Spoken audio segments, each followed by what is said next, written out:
Babilônia foi a primeira grande metrópole do mundo antigo e atingiu seu auge quase 4.000 anos atrás. Babilônia estava localizada no atual Irã, taticamente situada entre os rios Eufrates e Tigre. Acredita-se que tenha sido um dos berços da civilização. Babilônia, só o nome já sugere grandeza. Mas em 2300 a.C., Babilônia era só uma pequena cidade do Império Acadiano. Foi cerca de 300 ou 400 anos depois que se tornou o Grande Império Babilônico. Babilônia é citada na Bíblia e foi a primeira cidade na história a atingir uma população de mais de 200 mil pessoas. Sua beleza extraordinária pode ser vista no Museu Pergamon, em Berlim. Este é o portão Ishtar, que marca a entrada da cidade. Seu brilho se deve à pedra semipreciosa lápis lazuli que cobre os tijolos. Dentro das paredes da cidade havia outra famosa estrutura, o zigurate. Pensa-se que seja a Torre de Belém da Bíblia, e deu aos babilônios a reputação de pecadores. Eles teriam enfurecido Deus ao ousar construir uma torre tão alta a ponto de chegar ao céu. Acredita-se que o zigurate da Babilônia tinha mais de 90 metros de altura. É espantoso pensar que foi construído há milhares de anos. Mais alto que a Estátua da Liberdade e seu pedestal, o zigurate levou 43 anos para ser construído.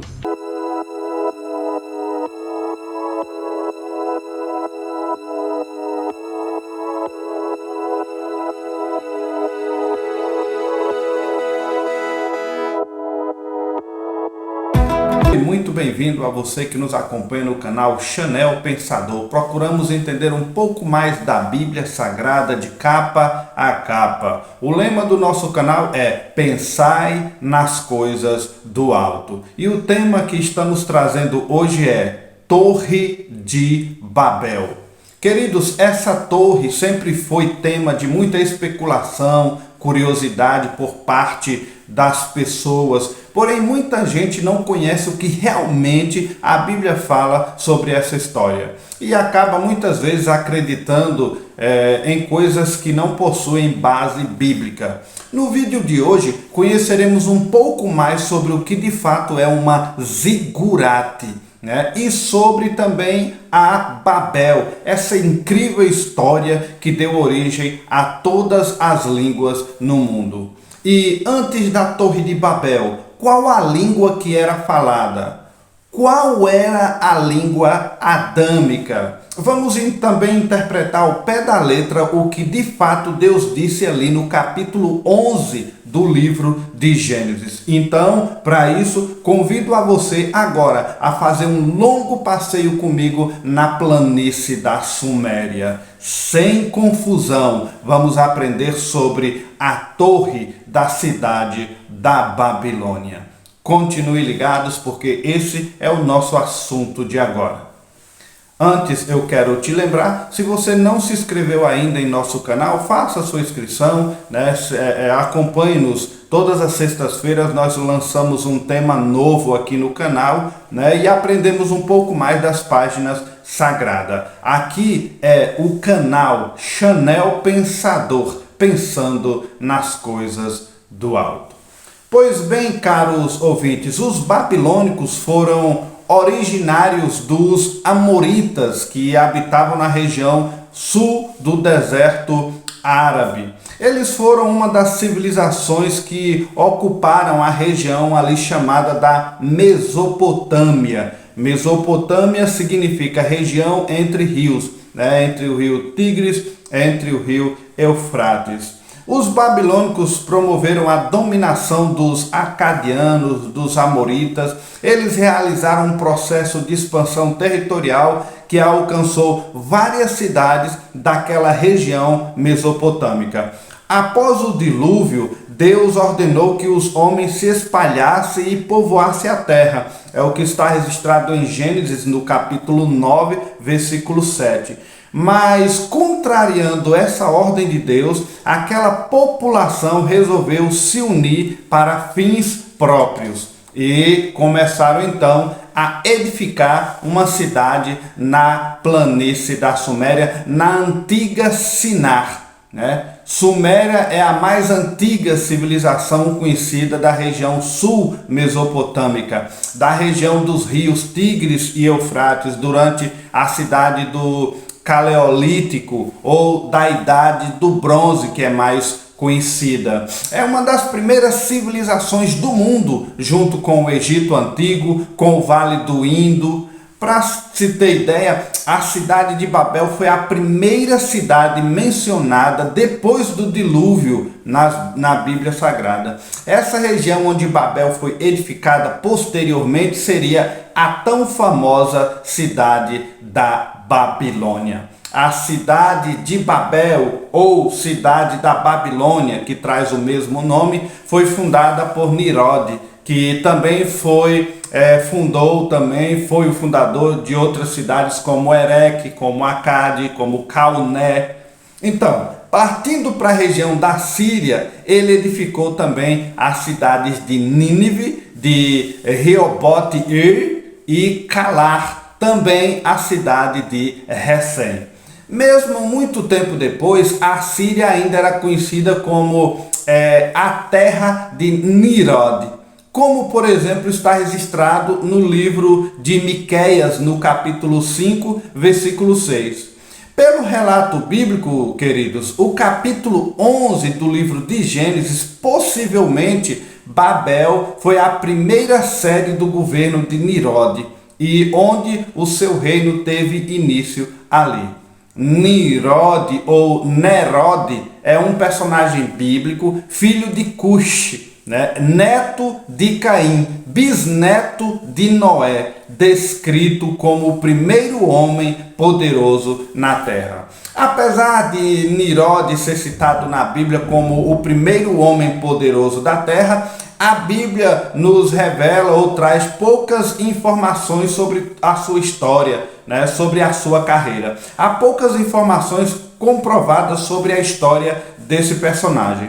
A Bíblia nos revela que Nimrod era um valente caçador. Daí traz algumas expressões em escritos como valente como Nimrod, como vemos registro lá em Gênesis 10, no capítulo 9 e em outras passagens. Naquela época, a caça estava associada à guerra. Então, um destro caçador, era tido também com bons olhos em campos de batalha, porque andava junto o caçador e o soldado. Essas práticas eram interligadas uma com a outra, o que aponta Nimrod como um homem que derramava sangue, que era um homem de ação, de luta, valente, que conquistava e não apenas caçava animais. O reino de Nimrod provavelmente foi o primeiro reino da terra pós-dilúvio. Por causa disso, ele ficou conhecido como o primeiro homem mais poderoso da terra. Junto com a edificação de Babel, aquele povo também começou a construir uma gigantesca torre para fortificar a cidade. Isso foi uma atitude completamente contrária à vontade de Deus. A construção da torre, chamada Torre de Babel, basicamente significava a materialização da recusa em se espalhar e povoar a terra, ordem essa vinda de Deus. Todos os acadêmicos que acreditam na história de Gênesis são unânimes em dizer que a Torre de Babel ficaria em algum lugar ali, localizado ali na Mesopotâmia, porém a história não mostra como que ela se acabou, mas os escritos trazem indícios de que ela acabou sendo destruída e nenhum sinal arqueológico do lugar pôde ser encontrado até os dias de hoje. Muito provavelmente ela poderia ter estado ali na região em que futuramente se fundaria a cidade da Babilônia. Essa região que nós já falamos, a Mesopotâmia, que fica entre o rio Tigros e Eufrates, hoje atualmente é o Iraque. Mas, queridos, a expressão cujo cume toque os céus demonstra perfeitamente vai demonstrar ali a soberba daquela civilização, bem como o avanço também tecnológico que já se possuía na época para construir uma torre naquele tamanho, naquela proporção. O texto de Gênesis capítulo 11, como muitos argumentam, não esclarece se aquelas pessoas tinham medo de outro dilúvio a ponto de construir torres tão altas, que muitas vezes serviam de santuário, de morada, de depósito, de esconderijo. Não se sabe ao certo se era com medo de um outro dilúvio, já que o dilúvio de Noé tinha sido muito recente ali para eles.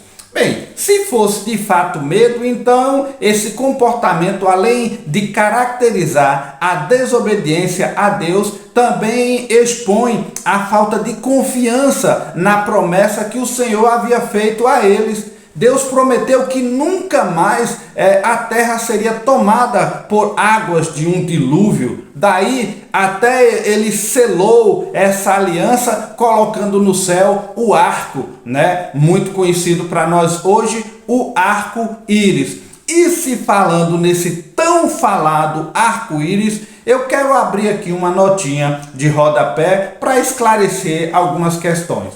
O arco-íris é um substantivo masculino para arco luminoso que, composto por faixas coloridas, são as 7 faixas ou as 7 cores do espectro solar, conforme a ciência explica. Ele se forma a partir de fenômenos físicos meteorológicos, sendo causado pela reação ou a dispersão da luz solar em gotículas de água da chuva que ficam suspensas na atmosfera. Então, do latim, esse nome ele vai se derivar de arco pluvius, que significa o arco da chuva, que para nós cristãos é um melhor e mais coerente significado, o arco da chuva. Mas a mitologia grega e algumas outras traduções foram gerando explicações diferentes. A mitologia traduz essa palavra, a segunda palavra íris, com relação a uma deusa que exercia a função de arauta divina. Porém, não foi esse o sentido do texto real, a palavra original do texto. Porque a palavra original, Deus traz ali arco de chuva, ou sinal que a chuva não vai mais castigar a terra. Para os gregos, essa deusa Íris, em sua tarefa de mensageira, deixava um rastro multicolorido ao atravessar o céu. Então, essa palavra do grego, íris, ela surge a partir do verbo eirein. Eirein significa dizer mensagem. Isso na raiz grega. Se partindo para uma raiz hebraica, íris significa mensageira, a que leva a mensagem pela palavra. Claro, queridos, que quando usamos essa palavra na Escritura, ela está totalmente desassociada de adoração. Nós não trazemos essa palavra a fins de adorá-la. O arco em Gênesis é para lembrar a aliança que Deus fez para com o mundo, de que jamais ele iria destruir outra vez com água. Essa é a promessa que é simbolizada, através dessa aliança aí, ela é simbolizada pelo arco-íris. O arco-íris também é citado no livro de Apocalipse, no capítulo 10, versículo 1, Na Bíblia NVI está escrito assim: então vi outro anjo poderoso que descia do céu. Ele estava envolto numa nuvem e havia um arco-íris acima de sua cabeça. Não estamos, queridos, aqui dando uma aula sobre arco-íris. Nós só estamos esclarecendo o uso dele, porque certa vez eu entrei numa igreja, e o pregador disse que essa palavra arco-íris é idólatra, de origem pagã, e que não deveríamos usar. Aí, para afirmar isso, antes nós precisamos entender em que contexto essa palavra está sendo usada, está sendo aplicada. Como já explicamos, os gregos têm uso dela de forma mitológica, mas nós cristãos não. A raiz do grego pode ser de raiz mitológica, mas na raiz original da Bíblia é um símbolo, né? É um sinal, né? É o arco da chuva para lembrar ao mundo de que Deus fez uma aliança ali de não mais destruir o mundo com água. Bem assim como poderíamos extrair do grego outras palavras também que nós costumeiramente usamos, mas não é para fins de adoração, né? Arco-íris, ou uma outra palavra, morfina, que também veio do grego e ela faz referência ao deus pagão Morfeus. Daí para o nosso português é a palavra morfina, ou a palavra hipnose, que veio do deus pagão grego Hipnos, que era o deus do sono. Ou então até mesmo a palavra graça, que veio do grego charis, que veio da deusa Charis também, que era filha de Zeu. Tá dando para compreender, queridos? Veja, a forma que você direciona essas palavras é que vai definir o uso dela no que você está usando no momento. Então, queridos, não usamos essas palavras para fim de adoração, né? De veneração. Usamos para explicar o assunto que está sendo exposto no momento. No caso, arco-íris nos lembra uma aliança que Deus fez conosco. Então, para entendimento do que se diz de acordo com a aplicação das palavras, é que nós devemos extrair, né, as nossas confirmações, ok? Então, também generalizar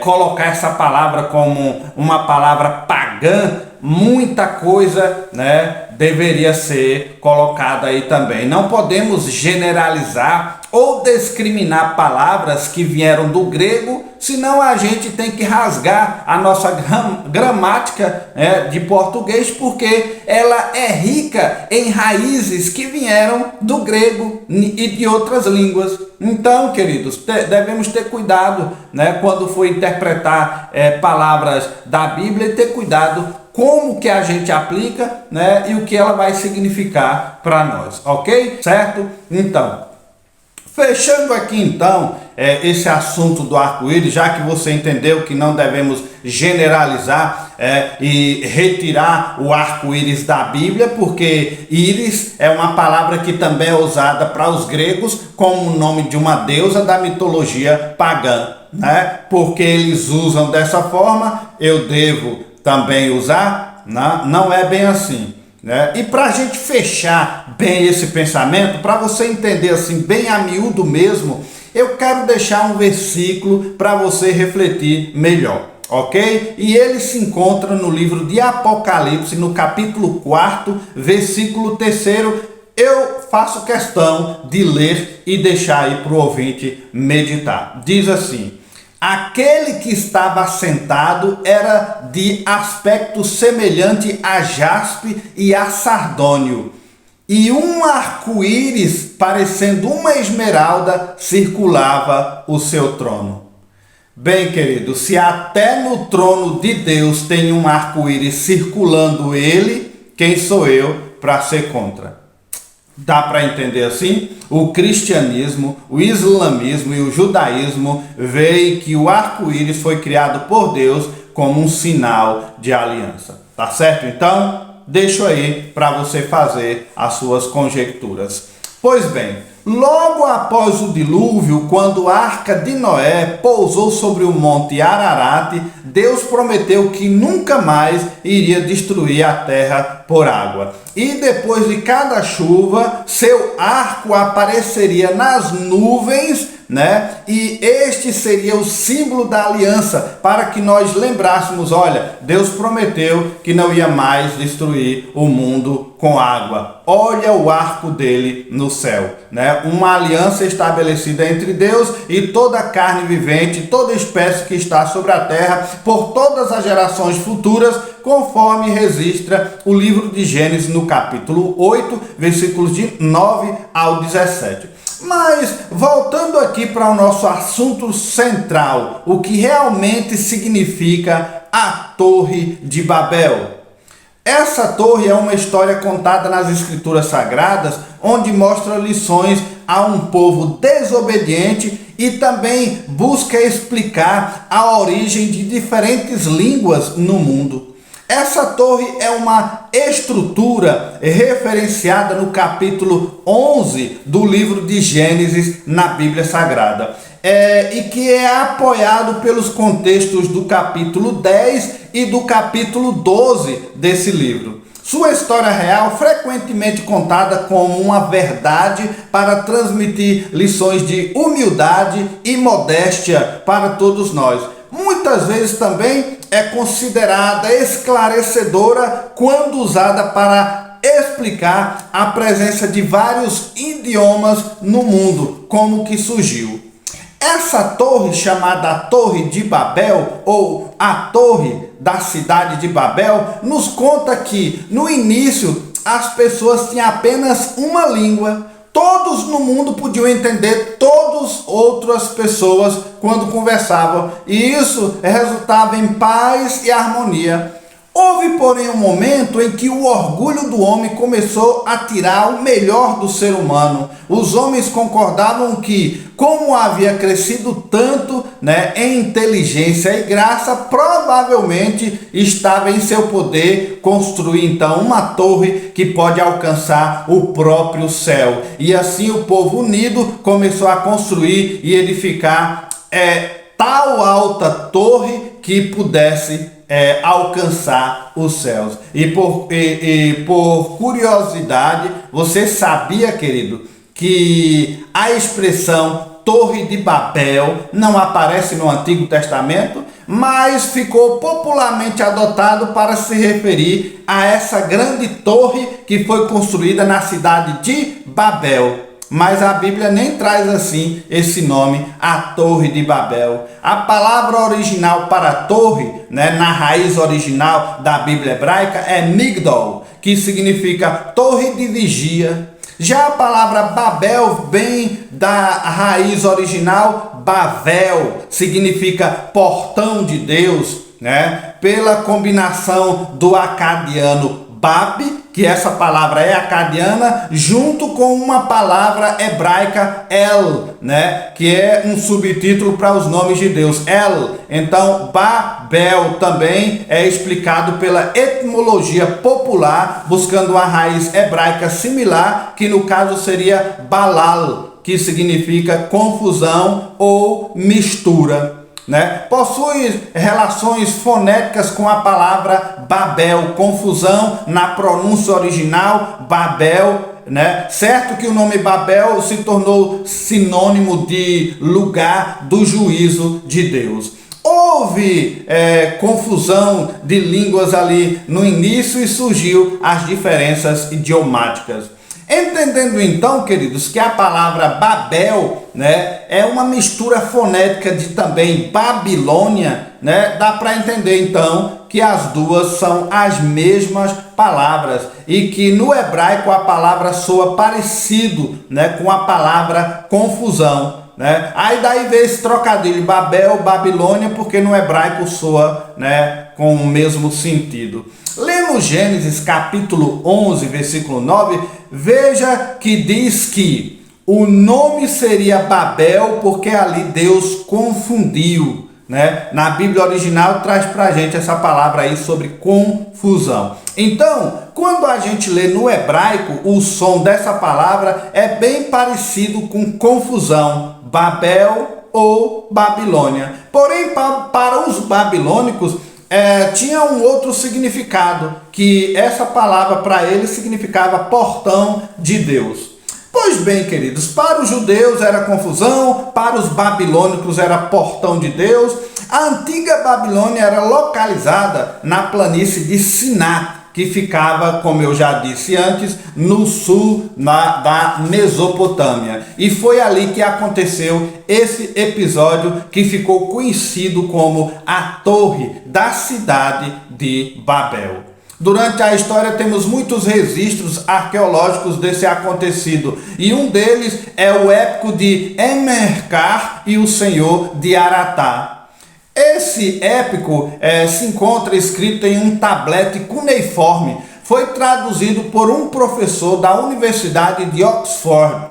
Trata-se de um épico sumeriano datado do período neossumérico, que aconteceu ali por volta do século 21 a.C. É uma série de relatos que descrevem conflitos entre o rei Emerkar ou Emenorkar, né, rei da Síria, né, rei da cidade de Uruk, ou Unigkulaba, que é o nome sumério para a cidade de Uruk, onde hoje é o sudeste do Iraque. Contra o rei, esse rei Emerkar, contra um rei sem nome que era da cidade de Aratá. É isso que o épico conta. Provavelmente foi ali nessa região que aconteceram todos os conflitos registrados nesse tablete aí. Interessante é que o rei Emerkar, ou Emenorkar, que pode se pronunciar dessa forma, é o único nome que é registrado nesse tablete cuneiforme. Esse nome tem um significado um tanto especial. Por quê? Porque para nós hoje esse nome significa grande caçador. Você vai entender lá na frente. Ou seja, esse achado arqueológico registra que houve um rei, que o nome é Emerkar, que era um grande caçador, rei de Uruk, que construiu um gigantesco zigurate. Vamos entender o que é isso mais lá na frente. Uma grande torre. Ou seja, esse achado arqueológico registra que houve um rei, por nome Emerkar, que era um grande caçador, rei de Uruk, que construiu um gigantesco zigurate. Zigurate aqui eram monumentos em forma de pirâmide, construído em patamares superpostos, caracterizado numa arquitetura religiosa mesopotâmica, com acesso às rampas, escadarias que iam até o topo, onde lá no topo se originava um santuário. Mas também os zigurates poderiam ser usados como local de armazenamento de provisões, de cereais, de sementes, e também como observatório, observatório dos astros. O tablete cuneiforme que estamos argumentando agora continua a descrever que o rei Emerkar, a fim de obter apoio para construir essa enorme torre, ele envia tributos preciosos para o anônimo rei de Aratá, o qual foi responsável pela construção de um grande zigurate, uma grande torre na cidade de Babel, e que a Bíblia descreve como um excelente caçador. Veja, querido, o curioso de tudo isso é que a Bíblia Sagrada também relata um personagem, que nós já citamos o nome dele, que é Nimrod, que foi responsável pela construção de uma gigantesca torre, e a Bíblia diz na cidade de Babel, e que a Bíblia também o descreve como um grande caçador. Percebam a semelhança histórica e arqueológica, desse tablete com a escritura sagrada. E observe que esses registros desse tablet aí, ele foi feito 4 milênios antes de Cristo, bem antes da Bíblia ser publicada. Então veja como a arqueologia, e esses achados se encaixam com a escritura sagrada no período da história em que aconteceu. Uma outra contribuição acadêmica da história veio com George Smith, que viveu entre os anos de 1840 a 1876. Ele era um inglês assiriólogo do Museu Britânico de Londres. Assiriólogo é a pessoa que se dedica a estudos da antiguidade assírica. Ele foi um pioneiro, porque foi ele quem primeiro descobriu e traduziu a epopeia de Gilgamesh. Essa epopeia é uma das obras literárias mais antigas e conhecida dentro da literatura. Mas, se você quiser saber mais detalhes sobre a obra de Gilgamesh, consulte aqui em nosso canal a série a Arca de Noé e suas evidências. Aí você vai saber detalhes sobre esse assunto aí, ok? Consulte aqui no canal. Agora, uma outra evidência, essa que estamos colocando de George Smith, ele anunciou, né, uma tradução de um outro fragmento de tablet bem menor, né, do que o anterior que falamos sobre Emercar, mas que traz grandes, né, indícios aí também do acontecido.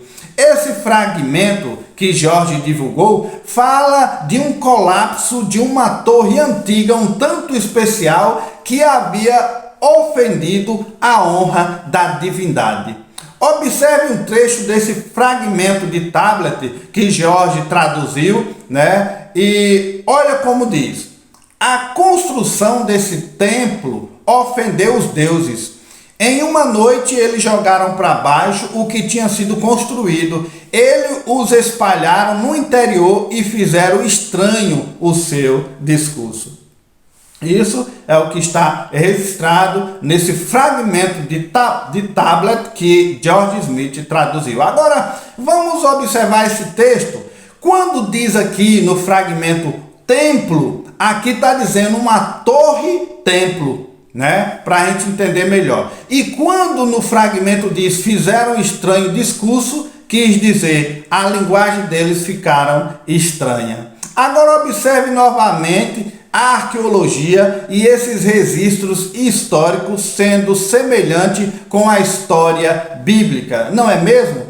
Saibam, queridos, que esses tablets de argilas foram encontrados na mesma região onde aconteceu o episódio da Torre de Babel, ali na região da Mesopotâmia. Não temos muito sobre essa torre, a Torre de Babel, mas existem historiadores que especulam que essa torre teria sido um zigurate conhecido por Etemenanque, né, e que era uma espécie de templo extremamente popular na Mesopotâmia, que foi construído esse templo dedicado a Marduk, da cidade da Babilônia. Na Mesopotâmia, Marduk era conhecido como Deus responsável pela criação e considerado o patrono da Babilônia. Os historiadores acreditam que Etemenanque pode ter sido construído no 2º milênio antes de Cristo, e era muito comum que os zigurates possuíssem um templo em homenagem a algum deus. Temenanque